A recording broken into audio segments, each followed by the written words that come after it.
கடலூர் மாவட்டம் விருத்தாச்சலம் அருகே தனியார் பள்ளி ஆசிரியை தற்கொலை செய்து கொண்ட வழக்கில் காதலிப்பதாக ஆசை வார்த்தை கூறி ஏமாற்றியதாக பள்ளி உரிமையாளரின் மகன் சிக்கினார். வீராரெட்டிக்குப்பம் கிராமத்தைச் சேர்ந்த தனியார் பள்ளி உரிமையாளரின் மகனான பிரின்ஸ் நவீன் அங்கு பணியாற்றிய ராதிகா என்ற ஆசிரியையை காதலித்து வந்ததாகவும் ஆனால் திருமணம் செய்து கொள்ள மறுத்ததாகவும் கூறப்படுகிறது. இதனால் ஆசிரியை ராதிகா தற்கொலை செய்து கொண்ட நிலையில் பிரின்ஸ் நவீன் சிக்கினார். அப்பா ஸ்டாலின் ஆட்சியில் பெண்களுக்கு பாதுகாப்பற்ற மாநிலமாக தமிழ்நாடு மாறியுள்ளது அம்பலமாகியுள்ளது. கடலூர் மாவட்ட ஆட்சியருக்கு தனது விவசாய நிலத்தில் தேங்கிய மழைநீர் குறித்து பெண் விவசாயி வேதனையோடு வீடியோ வெளியிட்டது பரபரப்பை ஏற்படுத்தியது. சின்ன மருங்கூர் கிராம பெரிய ஏரி தூர்வாரப்படாததால் வெள்ள நீர் வெளியேறியதில் 200 ஏக்கர் பரப்பளவு விவசாய நிலத்தை 3 முறை மழைநீர் மூழ்கடித்து விட்டதாக பெண் விவசாயி வில்வமணி வீடியோவில் வெளியிட்டுள்ளார். வடகிழக்கு பருவ மழையை எதிர்கொள்ள முன்னெச்சரிக்கை நடவடிக்கை எதையும் ஸ்டாலின் மாடல் அரசு எடுக்காதது இதன் மூலம் வெட்ட வெளிச்சமானது. மதுரை மாவட்டத்தில் கடந்த சில நாட்களாக பெய்த மழையால் மாநகரின் பல்வேறு பகுதிகளில் உள்ள சாலைகள் சேதமடைந்துள்ளன. மீனாட்சியம்மன் கோயில், தெற்கு வாசல், பெரியார் பஸ் நிலையம், கல்பாலம், சிம்மக்கல் உள்ளிட்ட பல்வேறு பகுதிகளில் சாலைகள் குண்டும் குழியுமாக உள்ளன. இதனால் வாகனங்களை இயக்குவதில் சிரமம் ஏற்பட்டுள்ள நிலையில் விடியா திமுக அரசு தரமான முறையில் சாலை அமைக்காததால் சிறிது நேரம் பெய்த மழைக்கே சாலைகளில் தண்ணீர் தேங்குவதாக அப்பகுதி மக்கள் குற்றம் சாட்டுகின்றனர். மாநகராட்சி நிர்வாகம் இதுகுறித்து உரிய நடவடிக்கை எடுக்க வேண்டும் என மக்கள் வலியுறுத்தியுள்ளனர். திருப்பத்தூர் மாவட்டம் தும்பேரி ஊராட்சிக்கு உட்பட்ட அண்ணாநகர் பகுதி விவசாய நிலங்களை ஒற்றை யானை சேதப்படுத்திய நிலையில் விவசாயிகள் வேதனையடைந்துள்ளனர். விவசாயி முருகேசனுக்கு சொந்தமான வாழை மரம், வேர்க்கடலை மற்றும் விவசாயி கோவிந்தராஜுக்கு சொந்தமான நெற்பயிர்கள் மற்றும் தென்னை மரங்களை ஒற்றை யானை சேதப்படுத்தியதை அறிந்து விவசாயிகள் காட்டுக்குள் விரட்டினர். விளை நிலங்களை வன விலங்குகள் நாசப்படுத்துவதை கட்டுப்படுத்த தவறிய ஸ்டாலின் மாடல் அரசு சேதமான பயிர்களுக்கு நஷ்ட ஈடு தர வேண்டும் என விவசாயிகள் வலியுறுத்தினர். தருமபுரி மாவட்டம் பாலக்கோட்டில் உள்ள கூட்டுறவு சர்க்கரை ஆலையில் தொழிலாளர்கள் தர்ணா போராட்டத்தில் ஈடுபட்டனர்.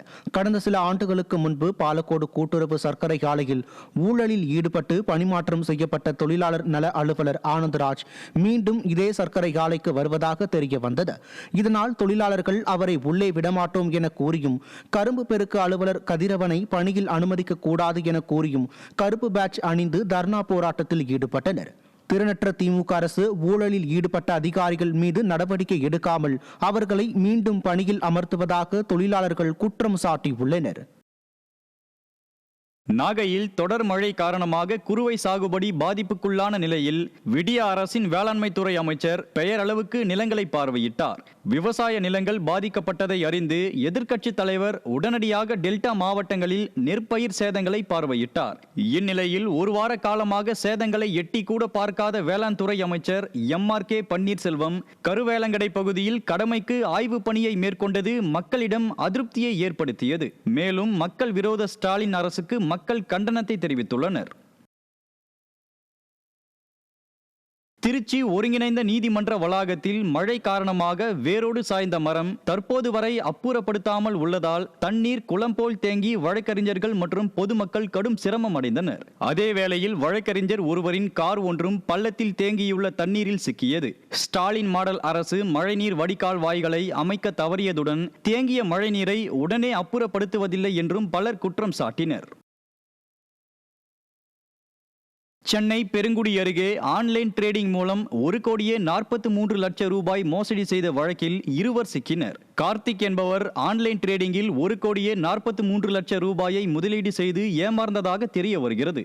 இந்நிலையில் இந்த மோசடியில் தொடர்பிருப்பதாக ஏற்றுமதி இறக்குமதி நிறுவன உரிமையாளர் சூர்யா ஸ்ரீனிவாஸ் மற்றும் தனியார் வங்கி கிளை முன்னாள் மேலாளர் சோஷாத்ரி எத்திராஜ் ஆகியோர் சிக்கினர். எத்தகைய சட்டவிரோத செயலாக இருந்தாலும் விடிய ஆட்சியில் கமிஷன் கொடுத்து தப்பிவிடலாம் என்ற நம்பிக்கையில் மோசடியாளர்கள் குற்றங்களில் ஈடுபடுவதாக விமர்சனம் எழுந்துள்ளது. புதுக்கோட்டை மாவட்டம் அறந்தாங்கி அருகே வெள்ளூர் ஊராட்சி ஒன்றிய பள்ளியை தரம் உயர்த்தாத திறனற்ற திமுக அரசை கண்டித்து பள்ளி மாணவர்கள் வகுப்பு புறக்கணிப்பு போராட்டத்தில் ஈடுபட்டனர். வெள்ளூர் ஊராட்சி ஒன்றிய நடுநிலை பள்ளியை உயர்நிலை பள்ளியாக தரம் உயர்த்தவும், பள்ளியில் முறையான கட்டட வசதி செய்து தரவும், ஆசிரியர் பணியிடங்களை நிரப்பவும் அப்பகுதி மக்கள் தொடர்ந்து வலியுறுத்தி வந்தனர். இதனை நிறைவேற்றாத திமுக அரசை கண்டித்து பள்ளி மாணவர்கள் கடந்த 2 நாட்களாக வகுப்பு புறக்கணிப்பு போராட்டத்தில் ஈடுபட்டுள்ளனர். திறனற்ற திமுக அதிமுக ஆட்சியில் பள்ளி கல்வித்துறை அமைச்சர் அந்த துறையை கவனிப்பதில்லை என பெற்றோர் வேதனை தெரிவித்துள்ளனர்.